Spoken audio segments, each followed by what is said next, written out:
ትንቢተ ኤርምያስ ምዕራፍ 14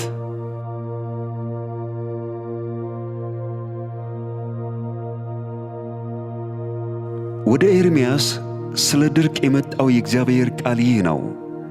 ይሁዳ አለቀሰች፣ ደጆቿም ባዶ ሆኑ፣ በምድርም ላይ ጨለሙ። የኢየሩሳሌም ጩኸት ከፍ ከፍ ብሎአል። ታላላቆችም ብላቴኖቻቸውን ወደ ውሃ ሰደዱ፣ ወደ ጉድጓድ ወጡ፣ ውሃም አላገኙም። ዕቃቸውንም ባዶውን ይዘው ተመለሱ። አፈሩም፣ ተዋረዱም፣ ራሳቸውንም ተከናነቡ።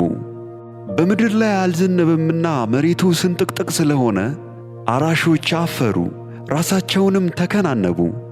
ዋላ ደግሞ በምድረ በዳ ወለደች፣ ሳርም የለምና ግልገልዋን ተወች። የሜዳ አህዮችም በወና ኮረብታ ላይ ቆመዋል፣ እንደ ቀበሮም ወደ ነፋስ አለከለኩ። ልምላሜም የለምና ዐይኖቻቸው ጠወለጉ።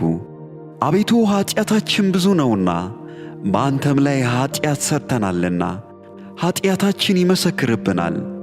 ነገር ግን ስለ ስምህ ብለህ አድርግ። አንተ የእስራኤል ተስፋ ሆይ በመከራም ጊዜ የምታድነው፣ በምድር እንደ እንግዳ ወደ ማደሪያ ዘወር እንደሚል መንገደኛ ስለምን ትሆናለህ? እንዳንቀላፋ ሰው ያድንም ዘንድ እንደማይችል ኃያል ስለምን ትሆናለህ? አንተ ግን አቤቱ በመካከላችን ነህ፣ እኛም በስምህ ተጠርተናል። አትተወን። እግዚአብሔር ስለዚህ ሕዝብ እንዲህ ይላል፣ መቅበዝበዝን ወድደዋል፣ እግራቸውንም አልከለከሉም። ስለዚህ እግዚአብሔር በእነርሱ ደስ አይለውም። በደላቸውንም አሁን ያስባል፣ ኀጢአታቸውንም ይቀጣል።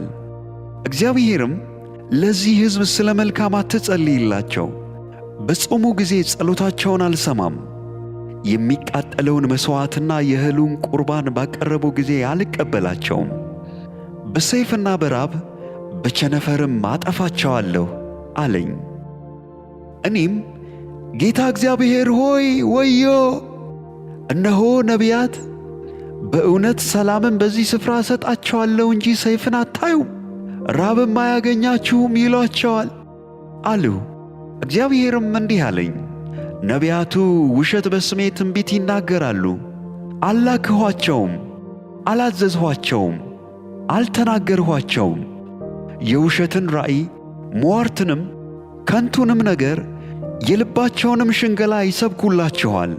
ስለዚህ እግዚአብሔር በስሜ ትንቢት ስለሚናገሩ ነቢያት በዚህች አገር ሰይፍና ራብ አይሆንም ስለሚሉ ስላላካቸው ነቢያት እንዲህ ይላል፣ እነዚያ በሰይፍና በራብ ይጠፋሉ።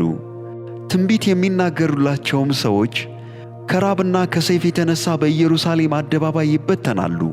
ክፋታቸውንም አፈስስባቸዋለሁና እነርሱንና ሚስቶቻቸውን ወንዶችና ሴቶች ልጆቻቸውንም የሚቀብራቸው አይገኝም።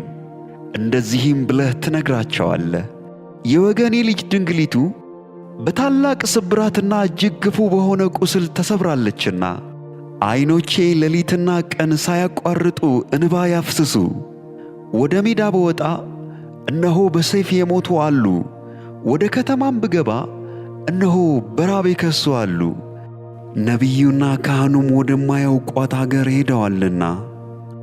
በውኑ ይሁዳን ፈጽመህ ጥለኸዋልን? ነፍስህስ ጽዮንን ጠልታታለችን? ስለምን መታኸን? ፈውስስ ስለምን የለንም?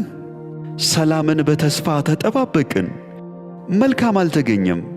ፈውስን በተስፋ ተጠባበቅን፣ እነሆም ድንጋጤ ሆነ። አቤቱ በአንተ ላይ ኀጢአትን ሠርተናልና ክፋታችንንና የአባቶቻችንን በደል እናውቃለን። ስለ ስምህ ብለህ አትናቀን፣ የክብርህንም ዙፋን አታስነውር። ከእኛ ጋርም ያደረግኸውን ቃል ኪዳንህን አስብ እንጂ አታፍርስ። በውኑ በአሕዛብ ጣዖታት መካከል ያዘንብ ዘንድ የሚችል ይገኛልን? ወይስ ሰማይ ዝናብ ማፍሰስ ይችላልን? አቤቱ አምላካችን ሆይ አንተ አይደለህምን? አንተ ይህን ነገር ሁሉ አድርገሃልና፣ ስለዚህ አንተን በተስፋ እንጠባበቃለን።